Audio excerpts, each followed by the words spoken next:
مولانا نے بھی یہ سوالات اٹھائے کہ بھائی جو وفاقی کابینہ میں وزراء موجود تھے، یہ عطا تارڑ اور خالد مقبول صدیقی وزیر تعلیم جو ہیں، یہ موجود تھے، انہوں نے منظوری دی ہے، اور اس کے بعد پھر انہوں نے ہی جو سرکاری علماء ہیں ان کو بلا کے میٹنگ کرائی ہے اور ان کے اجلاس میں بھی گئے ہیں، تقریریں کی ہیں جا کے بل کے خلاف کہ یہ بل ٹھیک نہیں ہے۔ مولانا فضل الرحمان درست کہہ رہے ہیں کہ بل منظور ہو چکا ہوا ہے ہماری نظر میں، اس پر اب عمل درآمد ہونا چاہیے۔ کیوں کہ آئینی تقاضا یہ ہوتا ہے کہ صدر مملکت کے پاس جب بل جاتا ہے منظوری کے لیے، دستخط کے لیے، تو 10 دن کا موقع ہوتا ہے کہ 10 دن میں صدر مملکت اگر دستخط کرتے ہیں تو ٹھیک، نہیں تو 10 دن کے اندر یا تو واپس بھیجیں گے اعتراض لگا کر، اور اعتراض میں اپنی تجاویز بھی دیں گے، یہ بھی لکھیں گے کہ میرا اعتراض کیا ہے، اور یہ بھی لکھیں گے کہ حل کیا ہے، سولوشن کیا ہے۔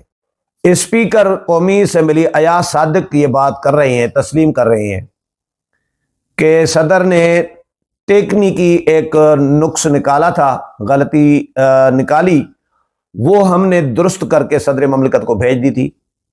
اس کے بعد صدر نے پھر کہا جا رہا ہے کہ دوبارہ اعتراض کیا، وہ یہ کیا کہ کیونکہ یہ صوبائی معاملہ ہے 18ویں ترمیم کے بعد، لہٰذا اس پہ میرا دستخط نہیں بنتا۔ بھائی 18ویں ترمیم کا معاملہ ہے تو آپ نے قومی اسمبلی سے منظور کیسے کرایا؟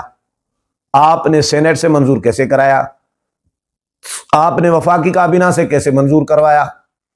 آپ نے مذاکرات کیسے کیے مدارس کے علماء کے ساتھ، مولانا فضل الرحمان کے ساتھ؟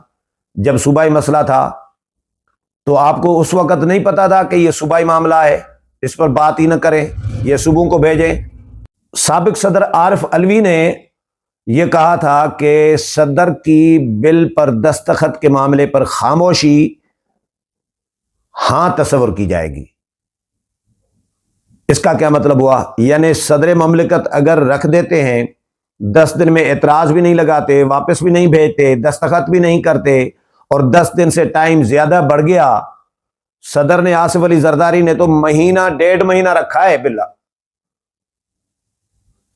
اسی کو عارف علوی نے، وہ جب صدر تھے، انہوں نے کہا کہ صدر کی خاموشی ہاں تصور کی جائے گی۔